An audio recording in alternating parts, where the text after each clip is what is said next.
Good morning from Sacred Space, and it is still morning, 11:51 a.m. on the 31st of December 2023. Almost the end of 1 year in the Gregorian calendar, and the imminent beginning of 2024. Let me think. 2024, 6 plus 2 is 8. It's going to be an 8-year. My mother really didn't like the number 8 because she was born on the 8th of February and she said it caused a lot of disruption. So hopefully that's not the case. We've had quite a lot of disruption in our lives in recent years, just saying. So an 8-year. 8, if you turn it sideways, represents the symbol of infinity. So hopefully there'll be a lot of new awakenings and arising in consciousness and a better year for all of us. I know for a fact, having witnessed in recent months the slowly titillating, awakening sexuality around me, that people are going to be looking for partnership coming out of the horrors of the past 4 years.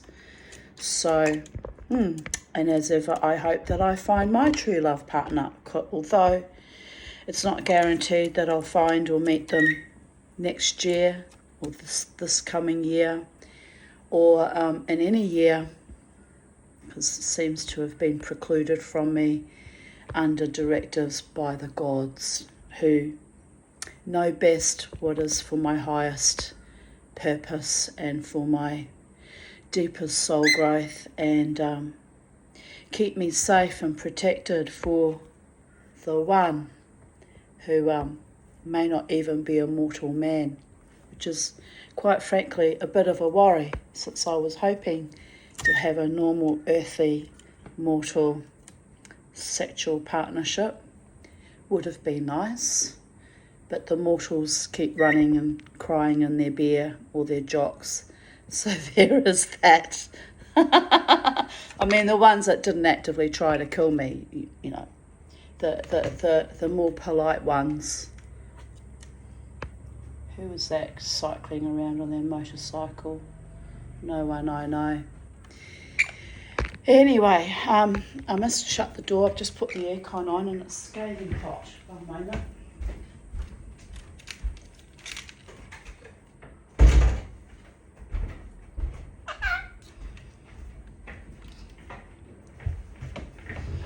Whew.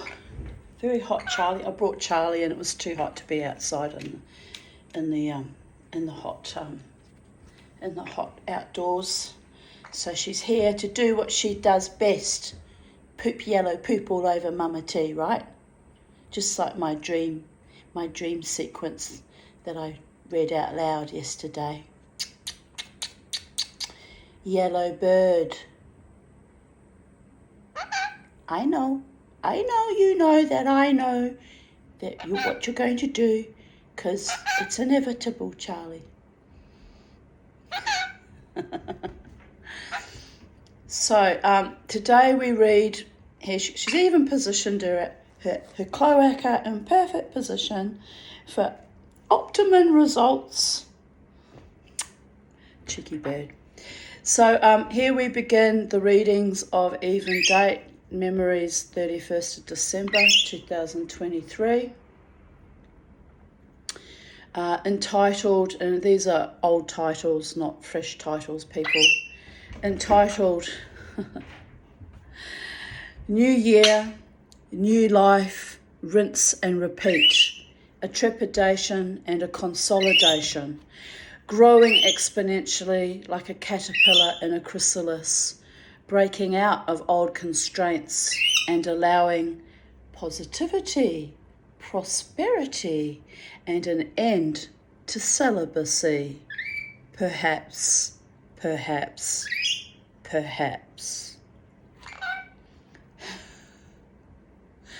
I mean, it's almost comical now. It's reached a point where even I can just laugh at it all. Here's my beautiful Bo on Regard, who is now regarding me from the highest echelons of heaven, where all good doggies and pussycats and spirits of love, light and truth go.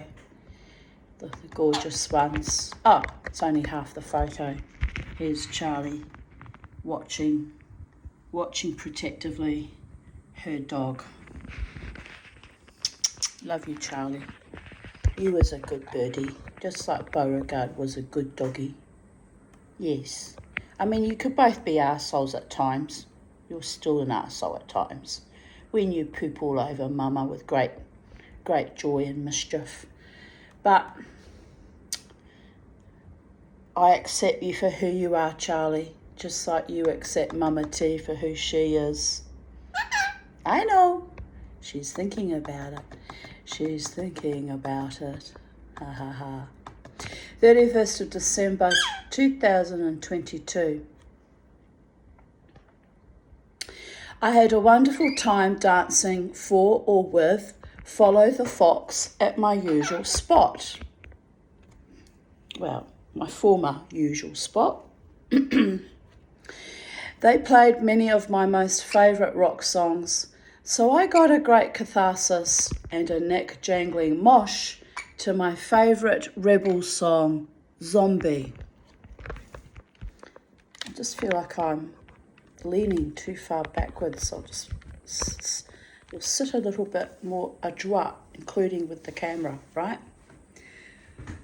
I have only had 3 hours sleep, punctuated by needing to pee constantly. So I feel bloody dehydrated and wrung out like a sea sponge left to die on the gritty sands at high tide on a deserted island somewhere hot and scarifying. The tide is out and all will be out for some time. Oh dear goddess, it's been a long hard slog with this malfeasant bladder issue. It really has. Just gotta wet my face a little bit. It's been a long fucking hard slog. I brought the schmutter in preparation to clean up poopykins. Hasn't been used yet, people. It's just damp. It's not wet with poopykins. I'm not wiping lorikeet poo all over my face. Just saying.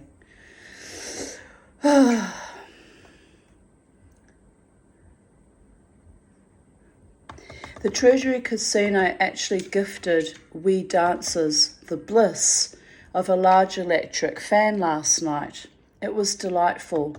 But after the DJ came on, they turned the bloody blissful thing off. So Mama T got hot again and whipped out her own fan. I left at 1:30 a.m, hot and exhausted, but contented with my dancing. I walked to Hungry Jack's as I felt dizzy and weak, so thought food might settle me. I sat in the Maya Centre car park and scoffed down the food, then drove home to a happy-to-see-me Beauregard and a hot cup of tea, then struggled to fall asleep. It was around 5 a.m. when I finally passed out to skip the fandango in the astral for a while. No nightmares this morning, so that's a kindness. 31st of December 2021. Ghislaine Maxwell is in prison. Next.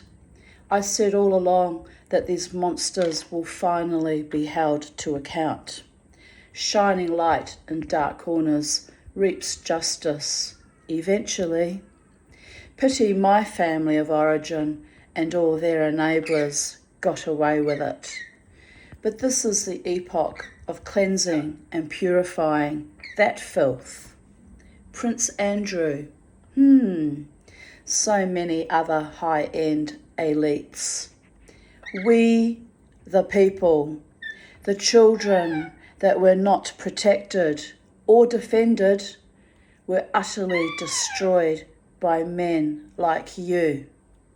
We are the adults now. Get ready. No shade, no majestic petticoat, no hidey hole can protect from our conjoined wrath. Start sweating, big boy. Sweat well. Mama T has spoken. 31st of December 2020. Yesterday the energy felt intense, almost venal. I felt like I was being attacked by invisible spikes. By lunchtime, I felt the oppression so intensely that I took Bobo for a walk in the drizzling rain to clear my energy fields. I stopped at Pete's place to say hello to little Coco. The rain began to pelt down harder, so Pete invited me to sit on their front porch to sit out the heavy rain. I chatted merrily to his 90-year-old mother, Elsa. They just lost her husband and Pete's father. The funeral was yesterday. Pete brought out his guitar. He used to play in a band and played a few songs. He was self-conscious and said he could not remember many songs now. I told him to just relax and go with the flow, and it will come back to him. He played a few songs, and I even sang along to one.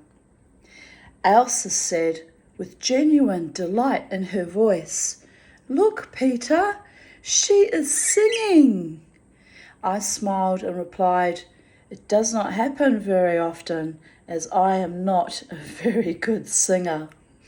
But it was joyful and natural and lifted our spirits for a moment. I carried on with my walk back home and got slammed again with the wall of oppression. It felt like it was not mine. I was picking up someone else's grief or misery. The dream that morning had me on edge, hypervigilant, hyper-aware. But in the late afternoon and evening, I got busy with finishing off my purple decoupaged port and the large square box. The energy had shifted and I felt less under spiritual attack. I pondered why I was picking up this evil sensation, especially as only a few days ago, on the 24th of December, I had purged all evil from my home and garden. The energy came in waves and shifted directions like a swallow murmuration, or like a songline in pitch and tone, like an Arabic ululation. But I pushed through and even made a video of my beautiful socks who demanded tribute and extra attention.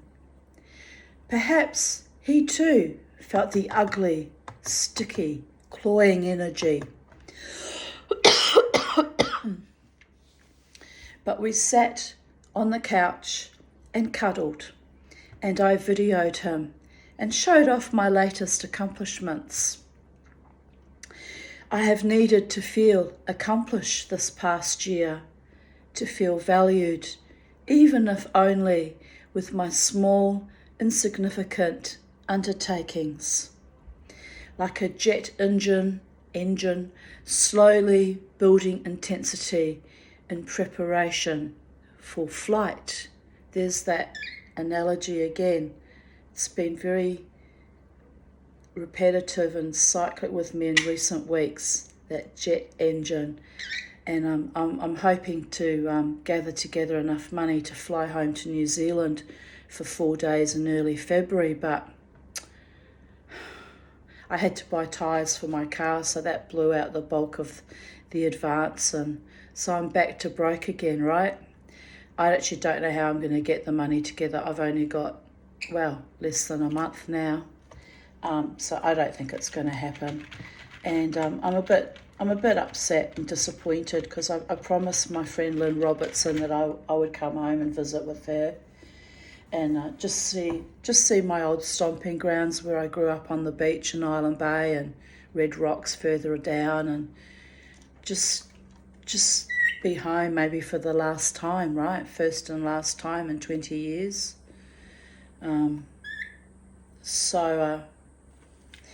Well, it'll be 19 years come next year. But I'm just so disappointed. This grinding poverty is really, it sends me into suicidal ideation at times, and I have to remind myself that it's only fucking money and life goes on. But I was able, with my small advance, to get my passport. So I have a passport now. It's one step on the ladder to success. And yeah, I'll have to manifest to fulfill my little idea of going home for a weekend. I don't think it's a lot to ask, given it's been, the last time I went home for the first and last time after being in Australia at that time for 16 years was end of 2004 and the beginning of 2005. I went home for 3 weeks and actually had generally a miserable fucking time because I stayed with my sister and I really wasn't welcome there, and she made that abundantly clear, and it was fucking awful. In the end, one of my beautiful Israeli friends, Tali, and her Dutch husband, John, would come and literally rescue me, pick me up, take me to their home and spend quality time with me, and they were a delight. And even another friend of theirs that I knew from our little temple, Reformed Jewish temple Sinai in Wellington, also came and met me and spent an afternoon or a day with me. And my beautiful friend Lynn Robertson, my childhood friend, who is a true sister to me, more than my biological half-sister, flew me to Auckland so I could spend a few days with her. So it really was, that part was wonderful, and being able to connect with her again after so many years. But, well, at least if I go home this coming year, I won't be fucking seeing my sister ever again, so there won't be that ugliness. And, I'll only be there for a few days, so just enough time to do the soul retrieval that I do from time to time, and see my birthplace and my birth home space that nurtured and kept me alive with my fucking debauched, evil fucking family. And, just have that reconnoiter, recalibration, I suppose, in my spirit to see my home again. My initial plan a few months ago to go home was because I actually thought I was going to die, and was quite convinced that I was dying of this bladder complaint. And apparently, according to my urologist, I won't die of it, and there's a simple treatment. But then I am conscious that my health is and has always been precarious since early childhood, with my other issues like my lungs and my sleep apnea and my gut. And so I'm not dying, but I still want to go home. I still want to say hello and goodbye. And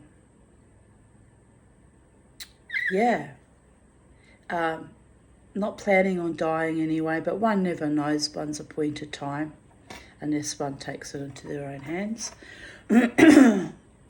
So, oops. But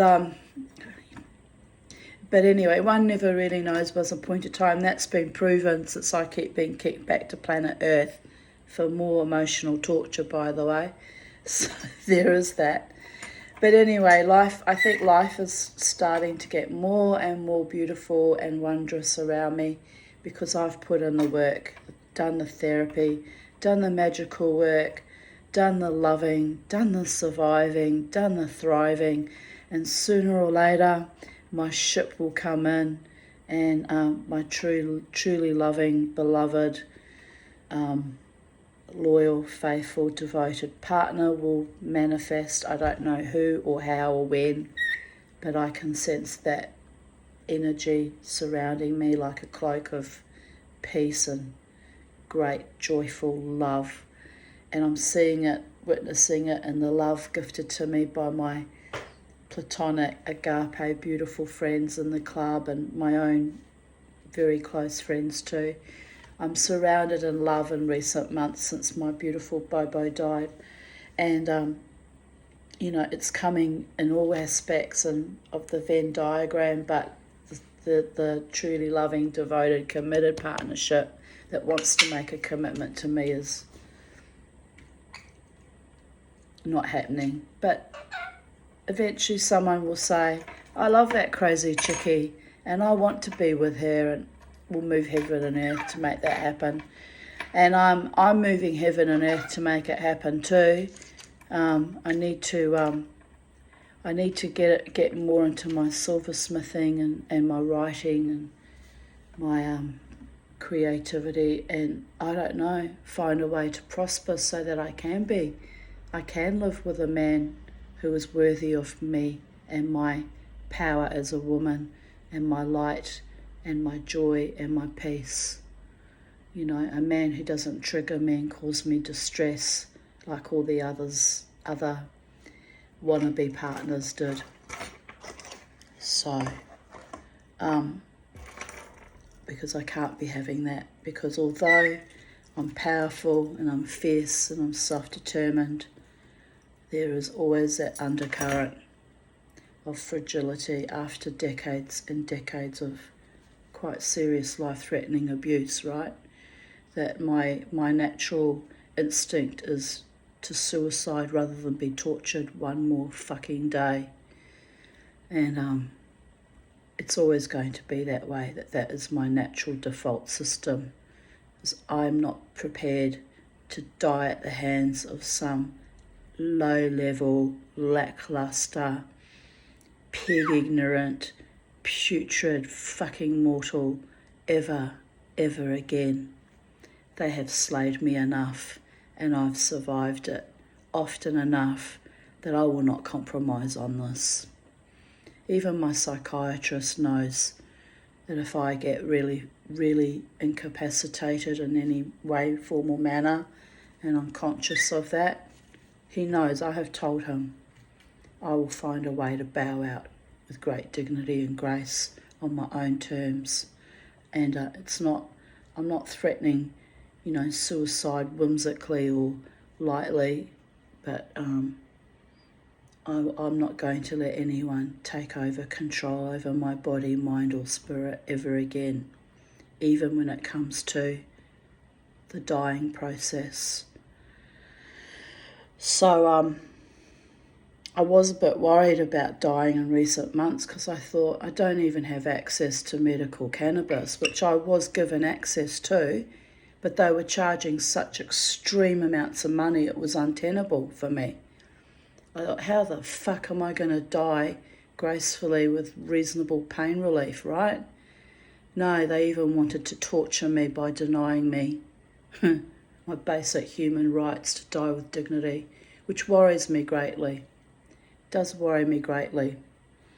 But at this point of time, I'm vibrant, I'm vivacious, I'm full of life and soul innovation and joy and love and admiration for my beloved musician friends and artistic friends and people who treat me with kindness and honour. And Mama T's going to be around for however long the gods decree that I stay around. Long or short, the next few years are going to be fucking delightful and awesome, because I will have the love that I have longed for all my life. I will have it. It's here. It's in here. manifesting exponentially. And all the trickster players, the game players, have achieved nothing in the broad scheme of things, but it made me realise I have to cleave more and more stoically to my own internal soul and deepest love that no man can take from me unless I give it to him unwisely, as I did in the past, very foolishly and unwisely, to fucking monsters. So, but anyway, I continue reading because my life is beautiful. I have a lovely home to live in, a lovely garden. I have true and noble and almost fucking holy friends, including the invisible ones, surrounding me with great honour. I have little Charlie, the last of my pets to still be alive, my beautiful one. I have life, l'chaim, and I have courage, and I have grace, and I have shalom, even though I still have an almighty temper when I see an injustice done to me or those close to me, because I will always and forever be a warrior goddess. I do have peace also that comes with the gift of my survival to thrival. To those who facilitated that and stood by me in dark and turgid times, too many fucking dark and turgid times, when other people were living their lives in great wealth and prosperity and safety, I was dragged through the mud, strangled and debased. But here we are. Here I write, 2020 has been a kinder year for me than most, which is ironic since it was a hellish year for everyone else, right? This is how I knew I had done my apprenticeship of pain and I wasn't going to wallow in the filth and muck imposed by our societies globally. I have lived through so much trauma and vicious attacks by humans that the fear of death was shucked off and thrown into a dark corner of my mind.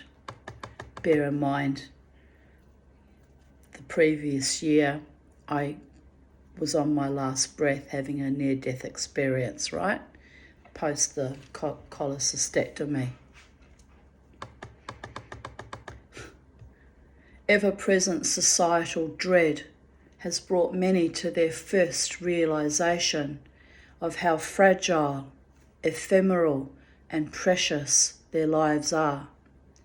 For many, it was humbling, but the Tanya already knew that since infancy, so she soldiered through the morass of despair and thrived. Amazing! Who knew?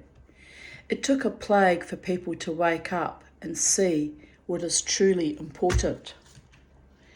Love, community, tribe, staying alive by protecting everyone equally and opening up to heart spaces and joy in every place we find ourselves. I am grateful for the gift of life I so churlishly try to throw away in the darkest of times. So beset by evil was I.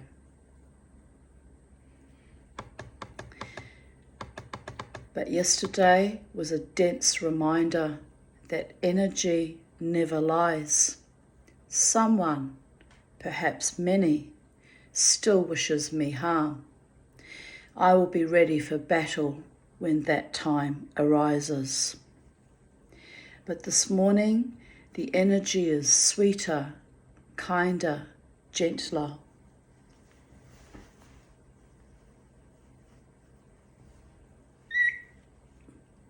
So those old ghosts and memories of people who were shallow, callow, and vicious have been put back in their place.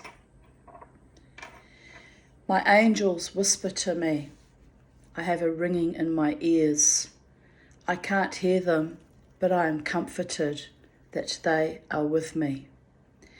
Blessed and protected by the gods, the archangels, and my beautiful friends and pets. 31st of December 2019. Love letter to Tanya. Do you know, no man... Oh, no, I tell a lie.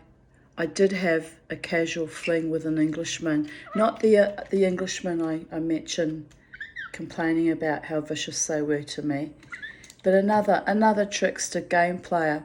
But he did leave me a little note before he left my house that morning, and I was so astonished because it was my first and only love note or love letter, and you know what, it was quite sweet.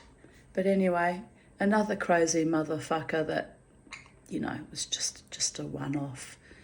But and the awkward thing was, very awkward, was after, you know, a few years after I'd had my cholecystectomy, my gallbladder surgery, and I took myself off to drumming only a few weeks later, still very writhing, still in a fair bit of pain, sat there.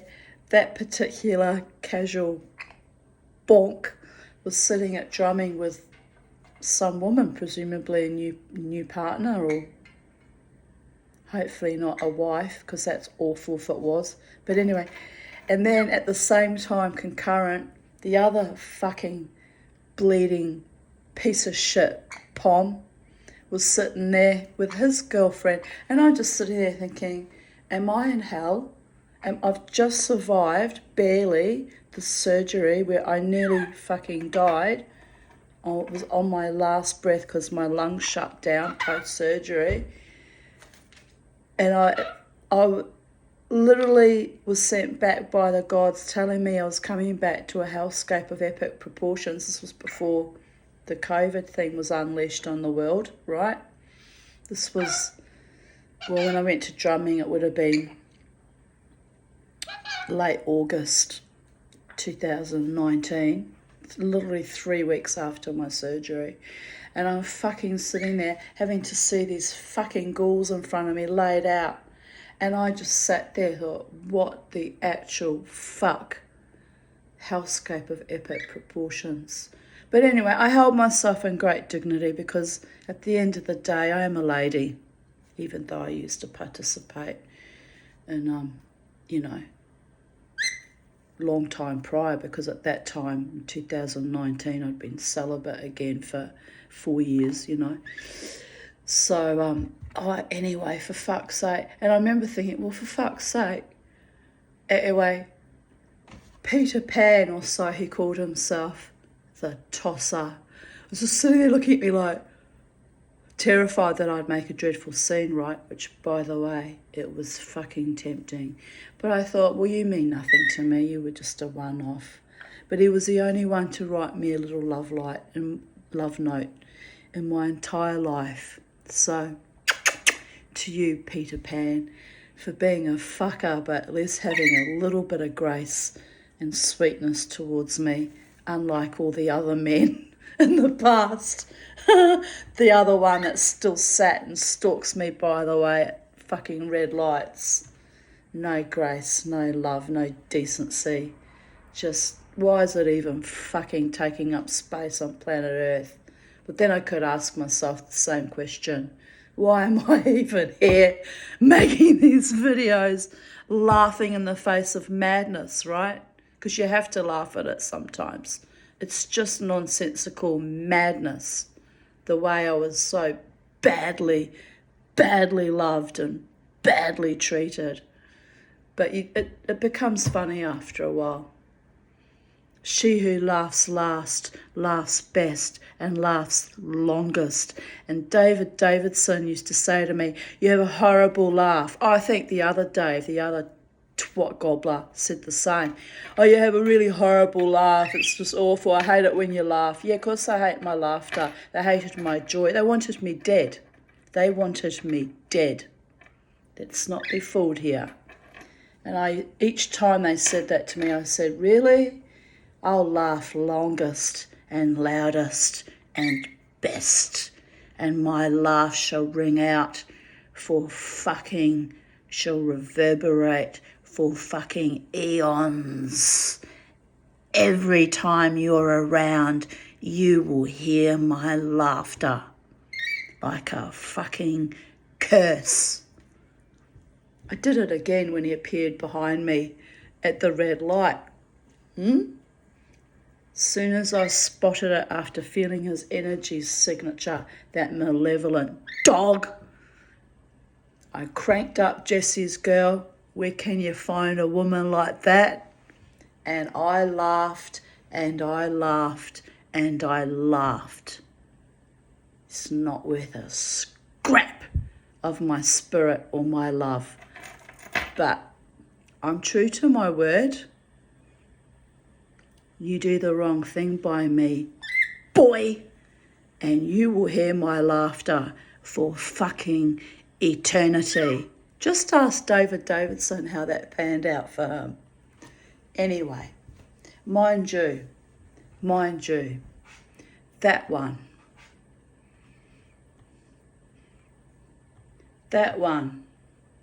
for a while was a worthy opponent, till he decompensated with all his other females.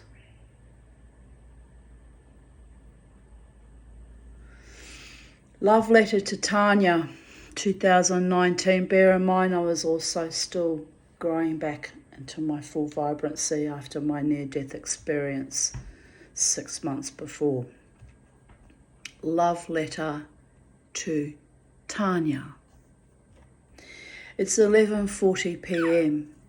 on the last day of 2019. The last decade was full of painful, exponential growth. What you doing, Charlie? You fought through it all, hard. Your mother's death, the will dispute, the ensuing years fighting for your right to party, to be joyous and free. You fell in love with awful men, sigh, made friends, had your heart broken and your trust decimated, were used and abused, but along the way met some kind, loving souls.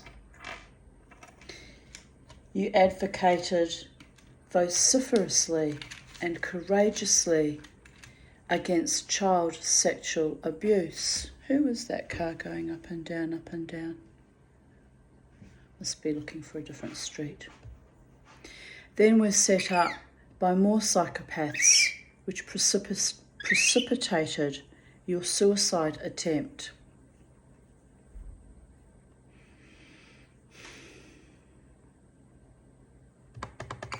Then hit the ground running when you found yourself quite unexpectedly and mysteriously alive the following day.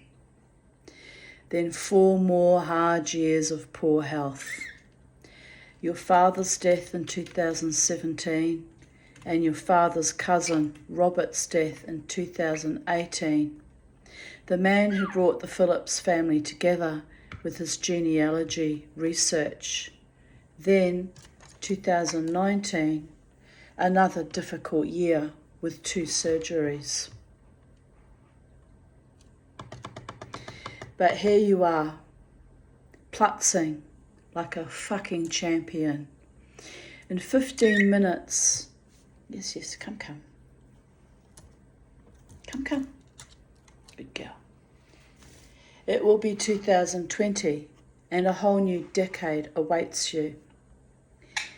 I wish you joy, good or better health, an adoring partner who values you, prosperity, and however you can manifest it from a benevolent, loving, loyal source, and much needed peace, and more discoveries of latent talents, or perhaps consolidation and recognition for the few you have already manifested.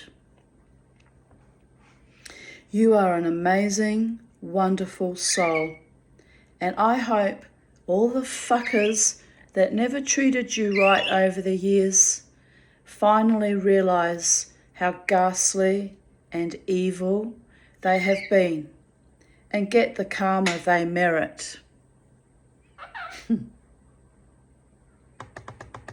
But you, Tanya, can shake them off like old, flea-bitten rags, as you have your own destiny. And I know you held on, strong and true, to your much-desired beloved. But he is not here, and that is his stupidity and loss.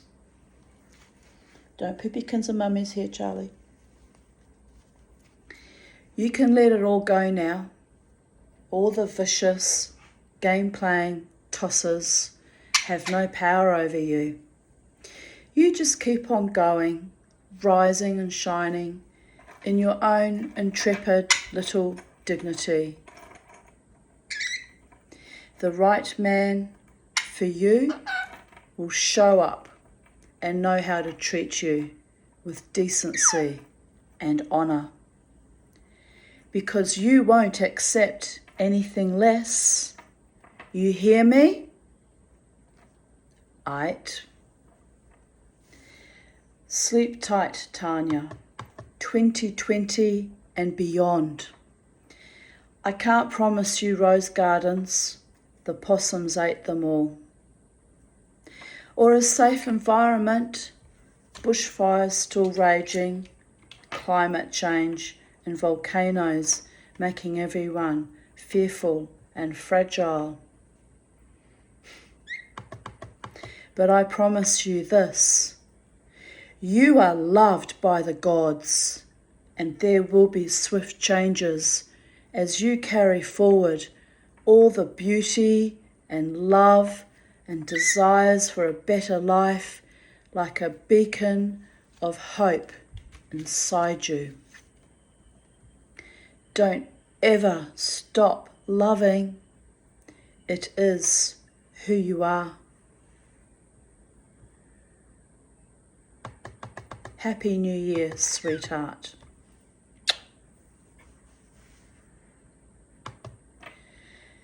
11:03 p.m.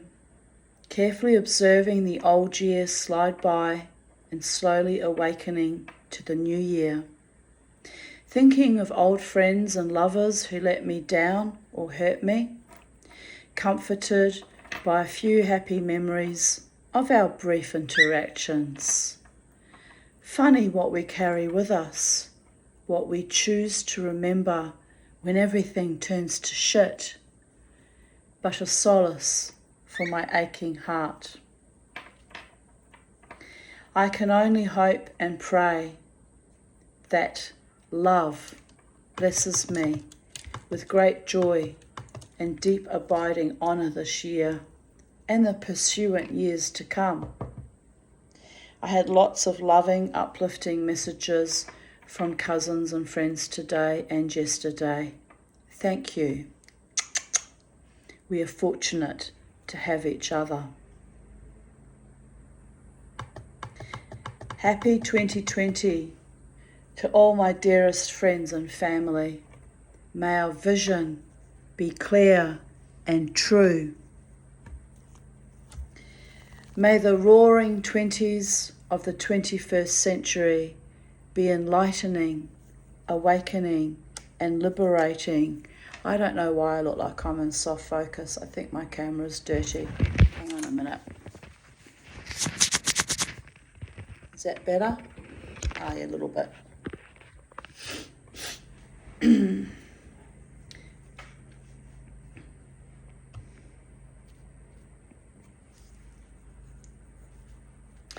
love find us in all aspects of our being with positive flow and light up our lives with a newfound glow. May we find ourselves healed and in turn heal our earth. May we continue to blossom in our fractalized flower of life and sow our seeds and unfurl our lotus and honour our inner peace and become the best versions of ourselves as individuals and as the collective. Resonating with love and light and letting go of those unwilling or unready to shine in the cosmic, blissful dreaming of the sublime divine. I honour you on your path and dance my hopes and dreams into the web of life. I am loved and seen. I am grateful.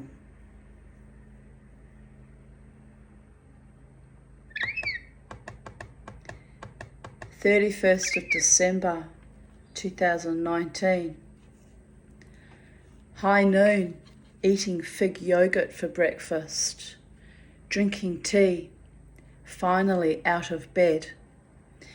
I am amazed that although I got sunburnt yesterday, there is no pain and I have already gone brown. That's not good, people. Must have been the lashings of Nivea sunscreen and maybe a fair bit of sun conditioning already. Feeling grateful and fortunate. I slept a lot. I really needed the rest. I have let Charlie outside at last and will join him soon, back when we thought she was a boy. The birds are all singing and there is a light breeze. All is well. All is well, little Charlie. She's chewing on my hand. All is well, but I can't see the sidebar. I can't see the sidebar. You're blocking my view. Oh, my little baby bird. You're such a little baby bird. That's a photo of you, Charlie. That's a photo of you being my baby birdie. Being my baby birdie. The real McCoy. And the one-dimensional photograph of the real McCoy, who in that moment was also the real McCoy. But now you're just an image in my mind, glitching in the matrix, in the hologram. She says, fuck off, Mummy T. I'm going to shit on you to prove to you that I'm a real birdie. All right, come here, come, excuse me, come here, come to Mama. Yes, just sit with Mama. It's not good. See, I told you were going to do that. I should have waited a second longer and that would have avoided my blouse. Are you happy now? Are you happy you've proved that you're a real bird in 3D reality with a working digestive system? Not constipated, are you, Charlie? Like someone else we used to know that made the serious error of telling me that he was a living God. So the God smited him with constipation and he couldn't shit for 4 hours. I'm still laughing about that one. He was crying down the phone to me. I've got very bad constipation. I said, of course, living gods don't have alimentary canals. What do you expect? When you dishonour a Jewish woman and a witch and her gods, but to be smited. Fortunately for him, it was only temporary, right? Idiots. This is what I wasted my heart and soul and time on. Complete vacuous fucking idiots. I bet you he was constipated on the 13th of December when he saw me at the lights too. Very fucking constipated. Darlings, where can you find a woman like that? It's delicious. Never fuck with the Tanya. You can put that on my gravestone if I ever get one. I'm a very wonderful, loving woman, but those who sought to destroy me will pay in this time or the next. I can wait. Rain coming. Big temperature drop. I am smothered in my own sweat, so the cool change is a gift from the gods.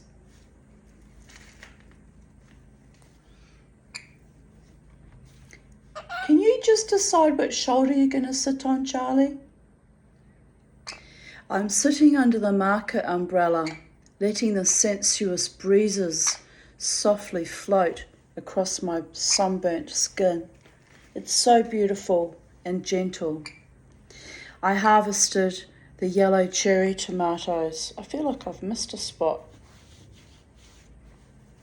Did she cop me again? I didn't see. I think she did.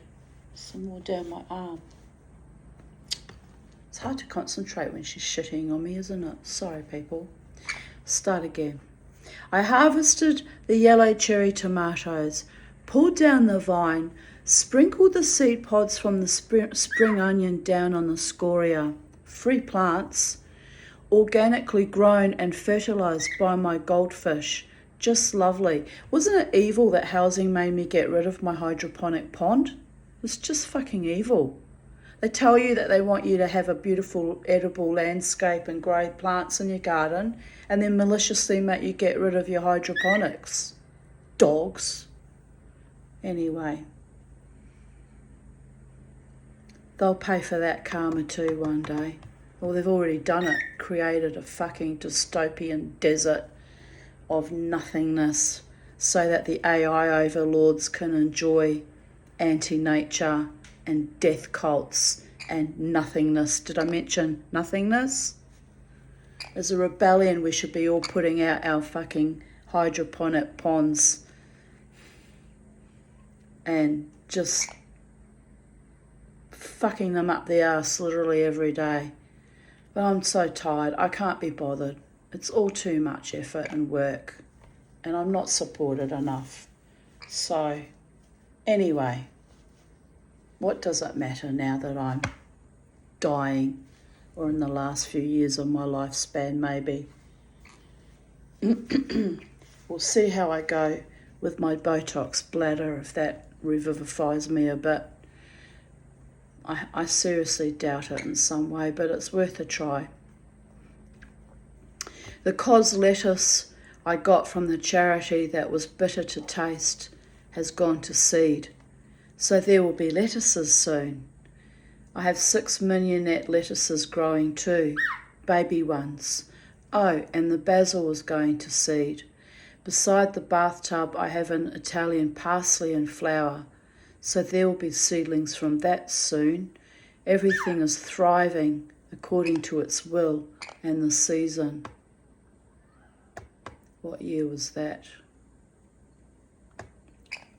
2017. Yep, they fucked me over in 2019, only a couple of months after my surgery. It's almost like they all tried to kick me to death when I was weak and vulnerable. They all piled on, all of them, including the government agencies.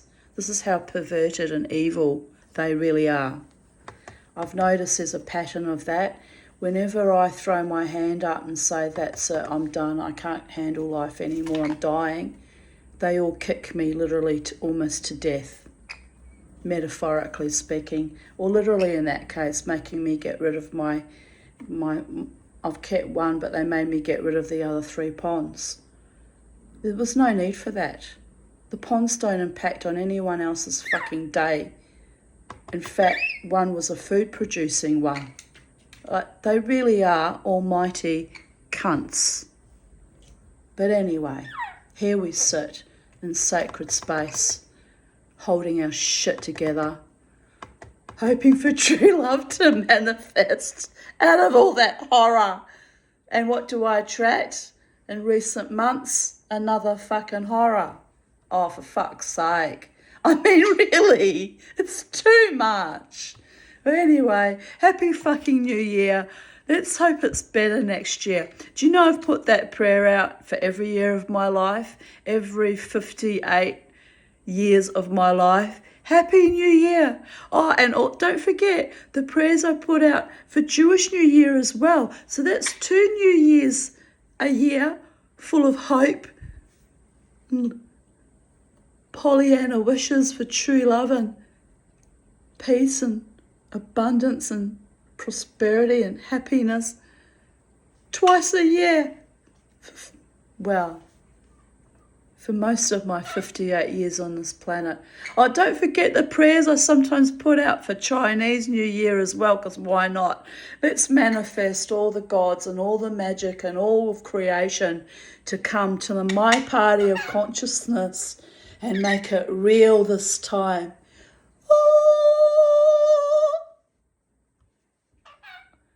Yes, I am taking the piss out of my own self because, yes, it is that pathetic.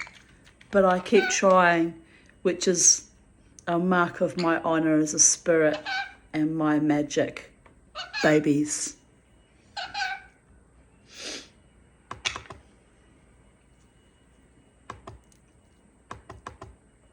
"31st of December," I mean, you have to laugh. 31st of December 2016. Scorching hot morning, and it will only get hotter. I have been awake since 7:30 a.m. Insanity. Hard to hide from the heat when you are alert and sparking on all 4 cylinders. I have been out to refill Bobo's clam pool. The crows love swimming in it as much as he does. Excuse me. So it gets green and slimy very fast. It is a beautiful day. I feel so full of promise and hope for the new year. Oh, I have been thinking very deeply about my inability to sustain a loving relationship. Double, oh. I especially these days feel overflowing with love. Probably the antibiotics overrunning my system, giving me euphoric tendencies. Triple. Oh. And I find myself wishing the man I love could love me back in equal measure. Blech. Over that now. Thank the gods I'm over that. Poor little Wiglet. Alas, poor Wiglet, we knew him well. We knew him well.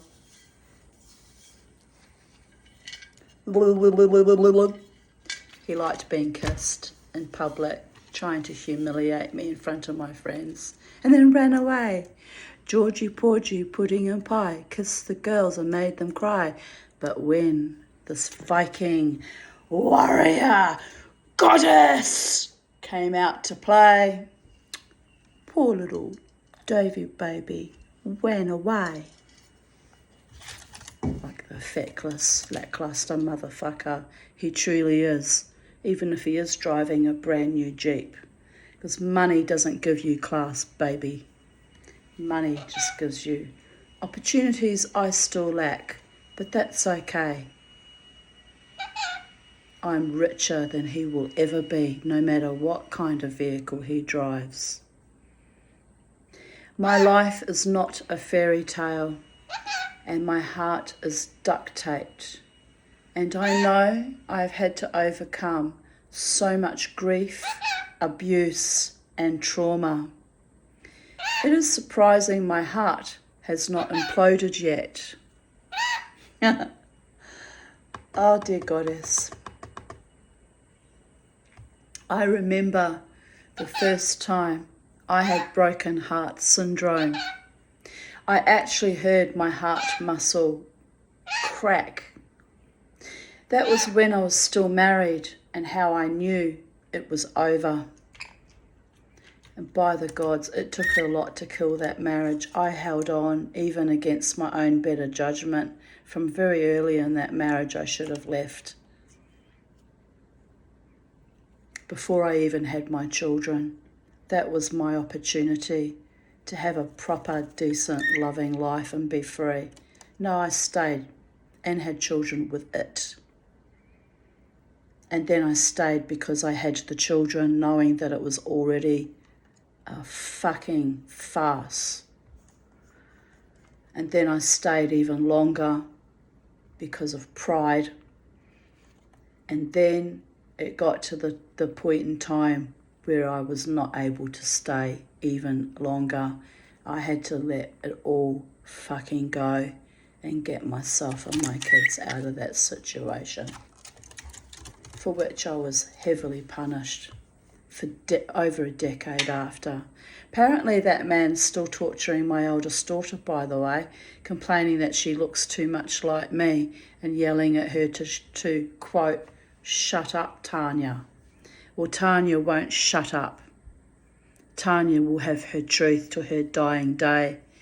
And my daughter, if she has any balls, will tell him to go fuck himself and stay away from the evil cunt, because that's all you can do with people like that.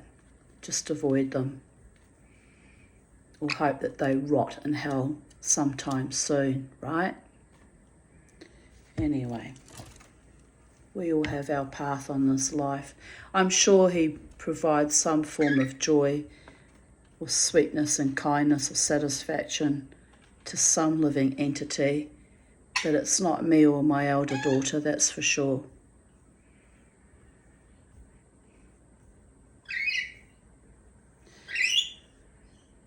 No one should ever damage your heart like that. A vile, unnecessary cruelty. Then came the horrors of Terry, then David D, laughing my arse off. Oops. Charlie, where'd you go? Where are you? Hang on a sec, got to rescue Charlie, she's fallen behind. Oh. Come on, you can't be, no, just come here. What are you doing?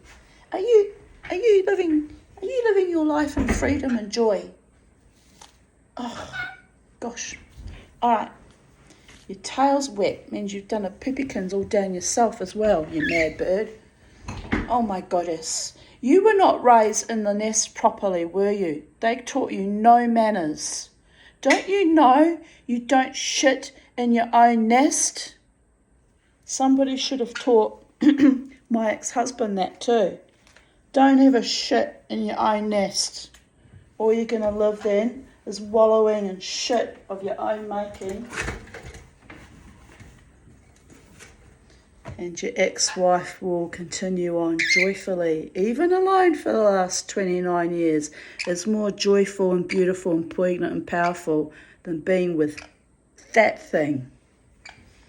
But I don't hate him really. I just think he's a sad, sad waste of space. I've even gotten over hating it.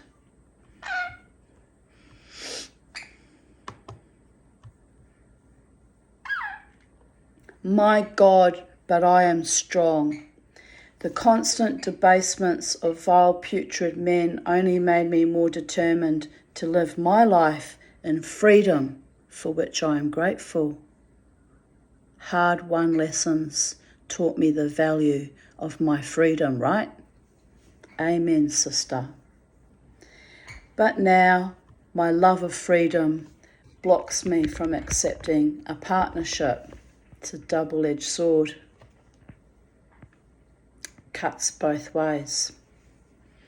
We can only stare lovingly from across a room or from the safety of a distance between two phone handsets. It is like being Snow White stored behind glass. The beautiful, yearning, but forever untouchable. The pathos is an elixir of pain that is almost exquisite in its absurdity. What to do? Live, love, forgive. Have to roll my eyes on that one. Blossom, thrive. Accept all the love that is given me with open hearts and minds and sincerity. Be grateful, be blessed. Smile. Sing a new song. Know that I am worthy and loved if only by the sea, the air, the sky, and my tiny soul that whispers to me. Feel the fear and live anyway.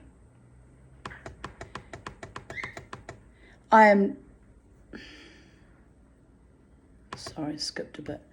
I am not diminished by the hatred or the abuse, the neglect, the abandonment. I am not diminished by bad teeth or ill health, by poverty or loneliness. They are garments thrown upon me, and I step out of them, naked and sparkling in the sunshine of my hiatus on this planet. I bathe in the light of the Holy One, from whom I can never hide or lie to or deny my own truth. Your faith was strong, you needed proof, you saw her bathing on the roof.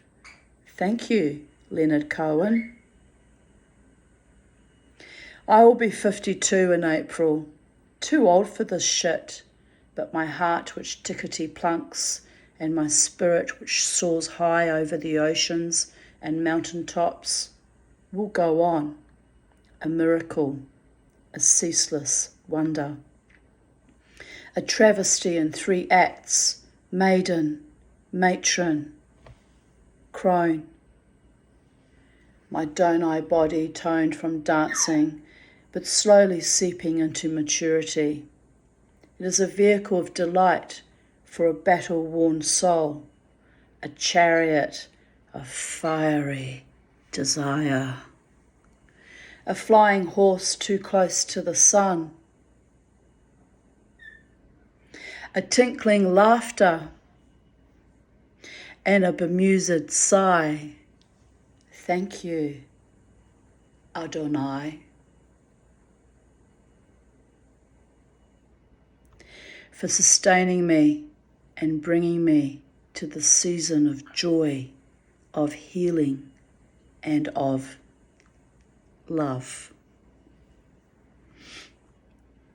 By the way, that's when I was still delusional and held out hopes for Dave, aka Wiglet, to start behaving like a real man towards me. And alas, no.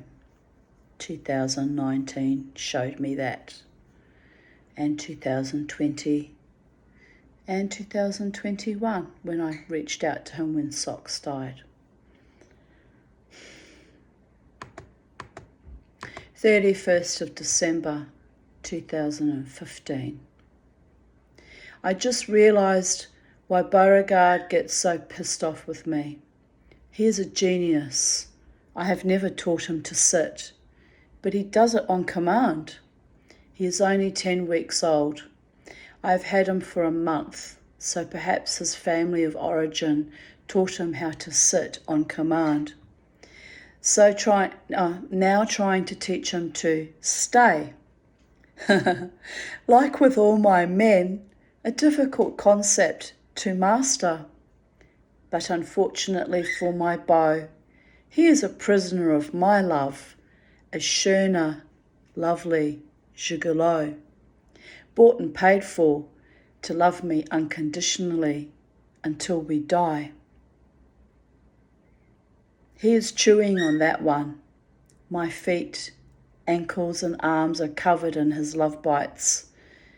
We are working on a less orally challenged relationship, a few teething problems. Also, he almost never barks, Outside, dogs are howling and yelping, but he just responded with a soft growl. I wonder if he will ever become a yappy dog or a guard dog, not complaining. So far, we talk with facial expressions, puppy whines, and protest pees on the rug.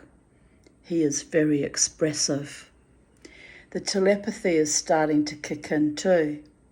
Today, when I was out celebrating Annette's birthday, I felt the old familiar tug on the solar plexus umbilical cord. Bella Rosa was so attuned to me, she could make me rush home, slavishly guilt-ridden, after an hour or so.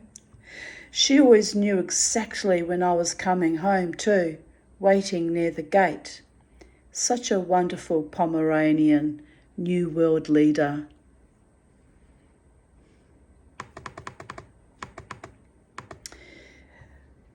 December 31st, 2012. Happy New Year to all my beautiful friends and family, to my wonderful pets, to my gorgeous garden, and to the myriad of wondrous things and creatures, spirits and guardians alike, that make this planet and the universe it dwells in so spectacular. Thank you, Hashem, for all of creation and for giving us heart, mind, and soul, and the vehicle with which to enjoy your supernal bliss. We couldn't do this without you. Now back to my selfish word to my sponsor.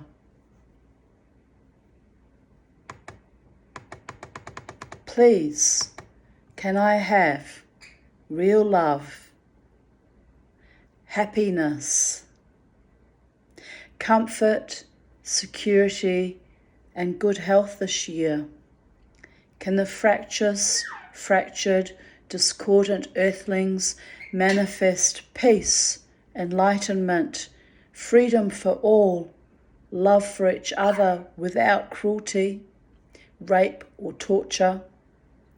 A pure love for peoples of all gender and sexualities, free to enjoy equal rights, and especially for women in India and across the globe, to share their bodies in liberty and love for pleasure without fear and without being humiliated or debased or killed.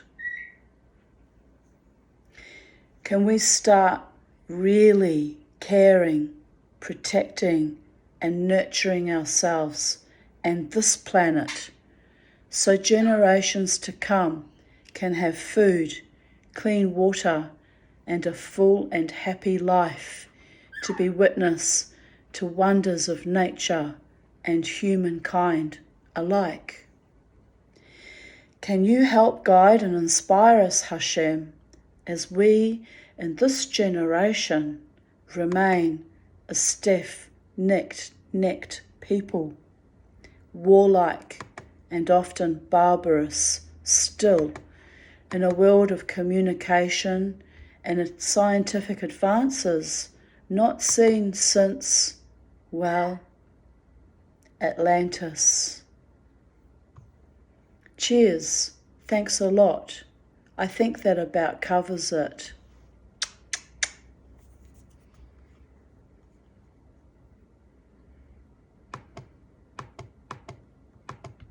December 31st, 2011. Watching Sons of Anarchy and waiting with bated breath for my life to begin. Hopefully this year, 2012, there will be some serious blossoming out on my personal tree of life. It's all been slowly unfolding, but I like the signs and portents so far. Hopefully, by the end of February, there will be progress and movement with the will dispute. Didn't happen until didn't get resolved until the 6th of September 2012, which, by the way, is a lucky day for me because it's my mother's best friend from Germany, my auntie Lottie Jonas, née Münster's birthday, which every year heralds some sweet, lovely surprise, almost as if she's still trying to gift me from even beyond the veil. To you, Auntie Lottie, God's bless.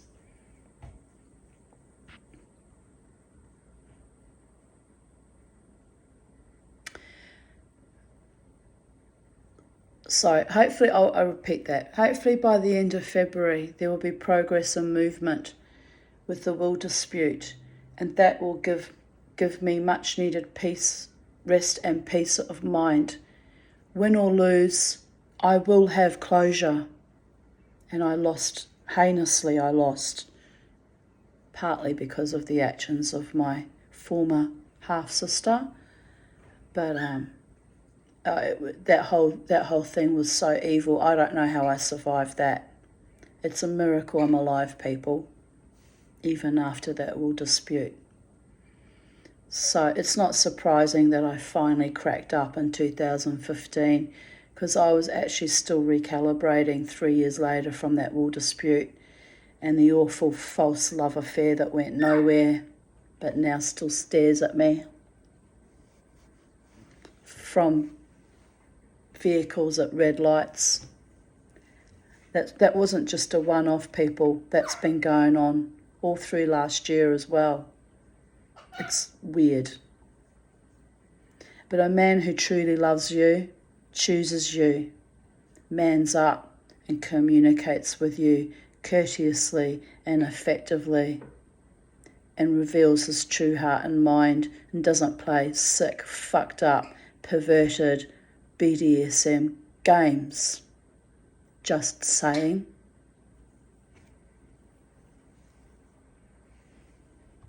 I need an equal, not a weak, pathetic man that makes you actually... Never mind. Life goes on. I have beautiful men in my life. Right now, in this space-time continuum, in 3D reality, they're not able to be my sexual partner for obvious reasons, but they love me dearly too. Absolutely. Their love is more deep and more true than that fucking zombie dreadlock nitwit could ever have manifested. And yes, I'm laughing on the inside, loud, longest, and best. Here I write, I'm manifesting 100% of the estate, which was delusional because there were too many fucking fingers in that pie. Fingers crossed, the universe gives me what I most desire and what I most need. And 2023, 31st of December, fingers crossed, the universe gifts me what I most desire and what I most need now, because I'm a bit tired of waiting, people. I have to admit, I'm a bit tired of waiting, but it's in the lap of the universe and her voluminous skirts and what she rains down upon me in great joy and blessing and peace. She will do in her own timing, and I, as a mere mortal, but fully anointed warrior goddess under her eye, no, I don't have any fucking say in any of this. I doubt I even have much free will left. I've been pushed around like a meat golem, even in the face of my own death, too many times to even dream that I have a say in anything that comes to me, or in which man might fall in love with me and choose me. I have no say at all, really. I only have the magic and the mystery and the occasional whimsy and the occasional flirting and delight. But the right man sees me, knows who I am as a woman, as a spirit, as a shaman, as a Jew, as a witch, and he will love me so fully and vibrantly and truly that the little zombie, still living ghosts from the past, the shades, would just look as they truly are, utterly, utterly ridiculous. And I don't say that out of spite or need for revenge. I really don't. But the viciousness and the cruelty hangs over his head for eternity, because there was no need for any of that behaviours. None at all. Even his cousin, when I first went to Brooklyn Standard, saying, Davey should be here. Davey's not man enough to face me. All he could offer me was his penis.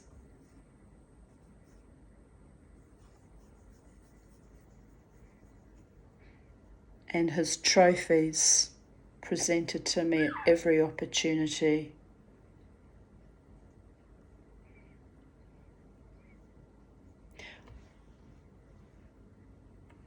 I still remember, I'm going to say something sweet about him, because I am a kind and a loving warrior goddess of love, believe it or not. So one time I went to drumming, and I'm rubbing my hands. I'm that discomforted even saying something fucking nice about him. But there is always one sweetness a lover has left me with as a reminder that I was not totally mistaken in choosing them, because there was a lesson in each of those connections, right? Hard one. His connection brought me to the brink of death, by the way.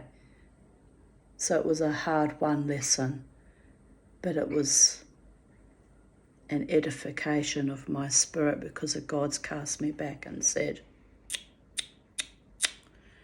"Nuh-uh, Tanya, you have to stay in this body, in this life, because we're not done with you yet, and your true love is coming." Now that was promised me back in 2015. Back in 2019, when they vomited me back here again, they said, you will be okay. But anyway, Wiglet turned up to drumming, this time mysteriously without one of his floozies in tow, right? Which was, probably they were busy or sick of his bullshit too at that point in time. Who knows? But anyway, he turned up to drumming, and I actually that day arrived a little bit late, which is unusual because I usually get there early or right on time. So I arrived at drumming, and all I could think was, oh, for fuck's sake, he's here. So I had a moment, pause, and thought whether I just spun around and just turned on my heel and went back to my car, right? But my friend who runs a drumming circle, Belinda Daniels, had already seen me, so I thought, well, that's going to look fucking immature and like ridiculous for me to arrive and then walk off without joining in the circle, because it's like, what the fuck? And I'm not a coward. I don't run from any fucking low-hung dog, man. So I thought, oh, well, I'm here now. I'll just have to handle it, babies. So I sat in the circle, and as fate would have it, the only space that available was directly opposite him. And So I can't remember if I had Beauregard, but I probably had Beauregard with me because I usually took Beauregard with me. But I can't remember who was there that day. Isn't it odd? See, all memories are already fading. There will come a time when I don't even remember Dave, right? Or any of the monsters. And that, my friends, will be delicious. So anyway, I'm sitting there and I had full makeup on, and I had my purple top hat that my daughter had brought back from England for me. And so I'm just sitting there, my own energy, participating in the drumming, and you know, I had one young man, well, not young, but younger than me, that I actually met at Ecstatic Dance. His name's H, but for some reason I didn't recognise him. I only realised later who he was. The cheeky bugger looked down at me, and probably a friend of Dave's. It's probably a setup, actually, looking back, hindsight 2020. And he looked down at me very lovingly, and he asked me. Yeah, he looked down at me and he said, must have seen that I was holding myself very rigid in my own core, right? Because he was actually a sound healer and still is, does sound heal. He used to do sound healing at Ecstatic Dance too. He plays Native American flute, and anyway, he was being very seductive, looking at me kind of leeringly, and enraged me beyond belief, especially with my ex-lover peering at me from across the circle, right? So for fuck's sake. Anyway, he looked down lovingly at me and he said to me, because he obviously recognised me from Ecstatic Dance and I didn't quite recognise him. And he said something, I can't remember what he said, along the lines of, because it was Simon Sawyer who'd said, why don't you primal scream, at another drumming, which I was livid about too. I can't remember what this one said, something about flirtatious anyway. And so I'm looking up at I think I said something like, as if that will happen. Oh, that's right, I remember now, it comes back to me. He said, dance for me. You know, like I'm fucking Salome of the Seven Scarves, just there to entertain these fucking lackluster, low entity men, right? The cheek of them. They think because you're a bit of a hippie and you hang out in drumming circles that you're just there to be fucked. That's what they think, these men. They're just depraved, all of them. Even you, H. That was a bit depraved what you did. Like, seriously. So anyway, I do follow him on Facebook and sometimes I like his posts when he puts up his music. Lovely music. But that was fucking creepy that day. Dance for me, he says. And I sit on the ground, mind you, so they're feeling superior because they're sitting above me. So I just looked up and went, as if that's going to happen. I just thought the nerve of it. So there was that, and I was sort of seething a bit with rage about that, being objectified by some fucking man I barely know. Dave's sitting there smirking at me like this. Anyway, but the weird thing that happened was that I felt a presence behind me. Yeah, Beauregard can't have been with me because Beauregard used to let me know when there was some fucking creep hanging around me. But I did feel a presence behind me, but I just, again, it was at the end of the circle's finishing up actually, and I could see Dave staring, looking actually quite, not frightened, but kind of like concerned, I saw the look in his eyes. I'm like, what's he fucking staring at? And then, so I ignored the presence behind me, right? Just held my ground, sat in my space, held my ground, as I do, because I'm a warrior goddess. And finally I hear a voice behind me say, probably meant for Dave, because he would have seen the look of horror on his face. I hear this voice behind me say, She knows I am here and she knows me. What? I thought. So finally I turn around and there's this short, nuggety, wiry little guy, little man. I swear to God, sometimes I think the fairies send these people to me. It's so weird and inappropriate and a bit odd. It's almost like fairy magic. But he was a mortal human being, don't get me wrong, but it was just odd. And in his hands he had a bunch of wooden roses made from wood, and the rose was dyed and like painted. And so I said to him, I don't know you, I've never seen you before in my life. Well, I don't always remember people, so partly that's a bit rude of me, but sometimes I genuinely don't remember. Like I didn't remember H when he said, dance for me, the cheeky bugger. I'll dance for you, all right? You'll dance on the end of my boot, you ever speak to me like that again. It's a nice looking fellow too, but it's beside the point. Have some fucking manners, how you approach a woman. Anyway, so this little fella behind me with all these roses. So I've never seen you before in my life. He said, yes, you have. He said, you've bought a rose from me before. I actually had no fucking memory. It wasn't till I went home that I saw the first rose I'd bought from him, right? So I just rolled my eyes, said, oh yeah, all right. I said, what are you doing? He said, I'm selling these roses for a homeless shelter, blah, blah, blah. Okay. Then I thought I probably do know him because I used to hang out with the homeless people, until very recently, the last few months since I shifted my dance zone to the Brooklyn Standard. But prior to that, I used to often hang out with my homeless friends after dancing all night at the Live Wire bar at the casino.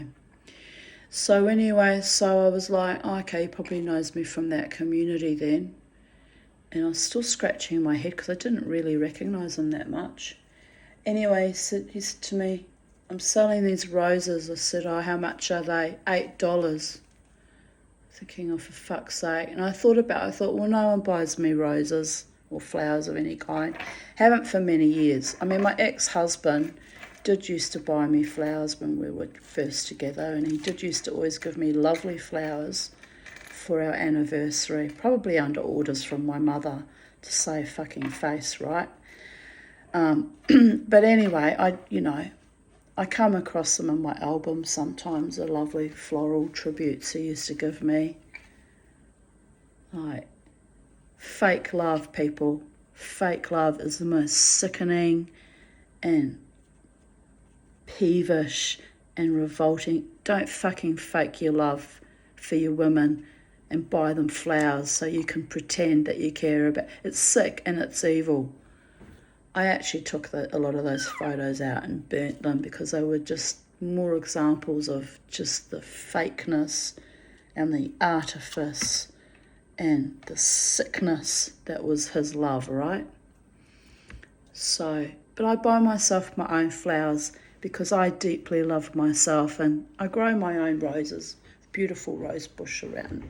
Well, I only have one. Hang on, 1, 2, 3. I only have 4 rose bushes left because one died recently.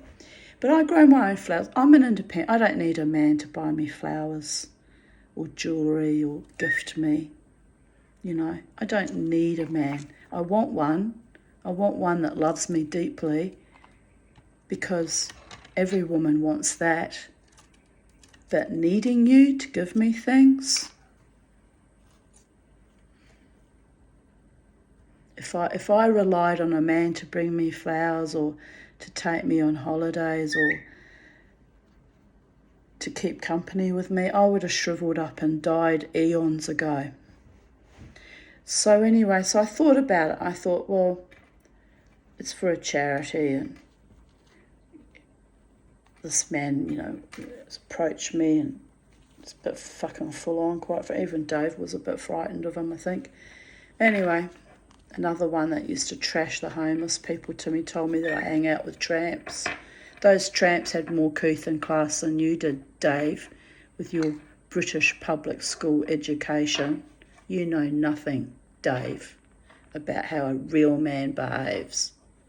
I've had some wonderful encounters with real men who happen to be homeless. Not sexual, but I had some lovely experiences, like the story I told you about the busker that's sent to me from Odin one year.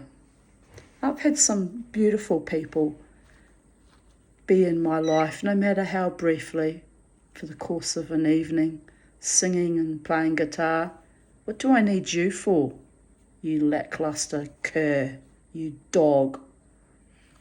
But anyway, at that time he was, I don't know what was going on in his head, but he was a bit befuddled by this man hanging around me trying to sell me roses, right? So partly because the man needed the charity money and partly to piss off Dave, I engaged with him and bought the rose and was happy about it actually. I thought it was sweet. And the homeless guy, I think he was a homeless guy, was so happy and grateful that I bought from him. He almost did a little dance. And as he left, he said, "And you do know me. You've bought from me before." He was adamant I knew him. I was like, yeah, all right, whatever, right? And I got home and went to put the rose away with my doll collection, actually, because I thought it was a suitable place to keep it since it was a wooden rose. And yes, I found the other rose. So the little homeless guy must have had a better memory than I, or I must have made some big impression on him, because I had, in fact, met him before. And there was the proof. Anyway, later on, Beauregard got hold of it and chewed it up. So I only have the one wooden rose left now.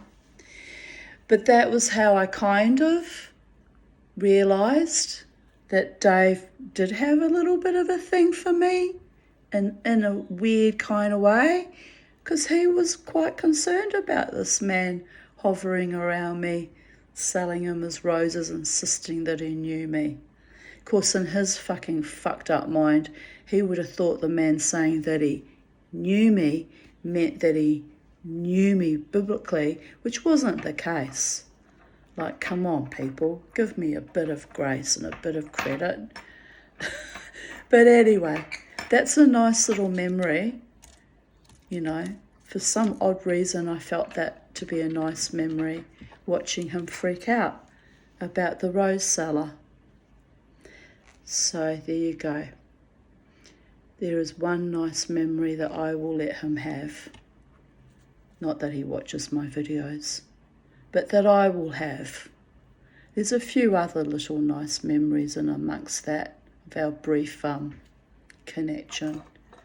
But I'm not holding on to cruel people from the past. I'm holding on to life, l'chaim.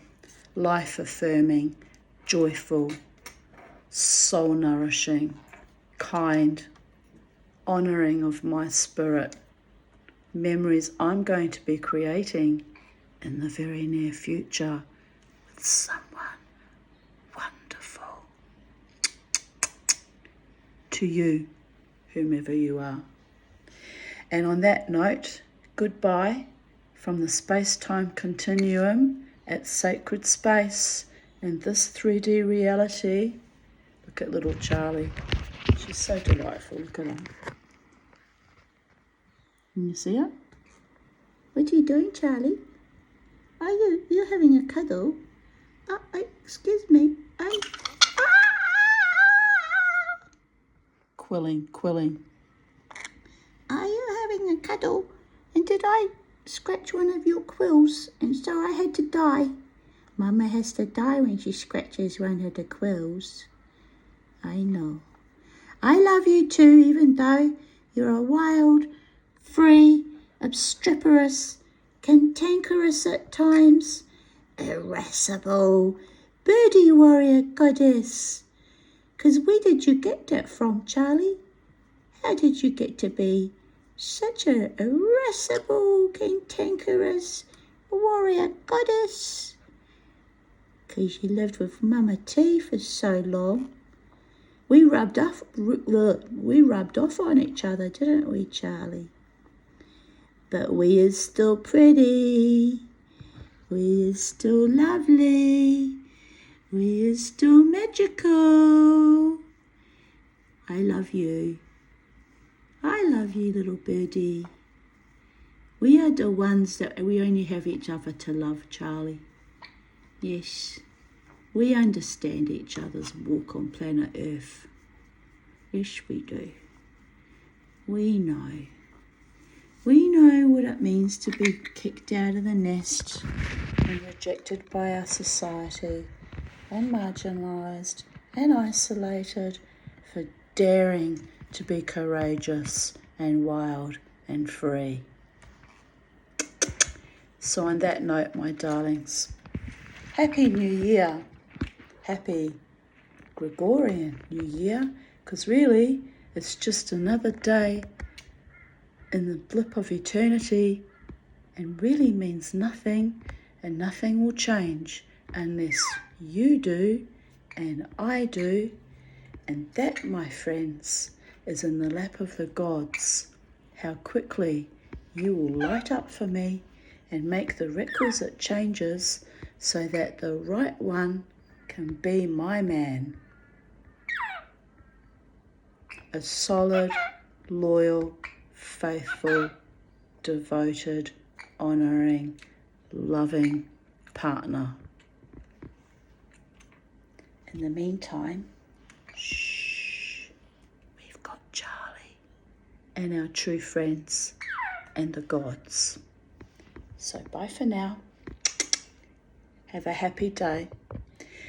I feel like going out and getting a few little Corona beers because, fuck it, it's Hochmann, and my Viking spirit could do with a bit of a drink. But I had my drinky poos as I normally do on Friday night. I think that's enough alcohol. Those 4 drinks on Friday night, that's enough. I don't really need any more. But it's so freaking hot outside. A beer would be nice right now. Shh. Dulcie, get back in your box. Oh, anyway. Have a beautiful day. Have a wonderful new year. May all your dreams and blessings and triumphs over adversity, may your truest, deepest loves find you and stay with you without sick, perverted little games. And may you just continuously grow and bloom and prosper in all your undertakings and rejoice in life. L'chaim. Bye for now from the Tanya at her sacred space at Titania's Realm.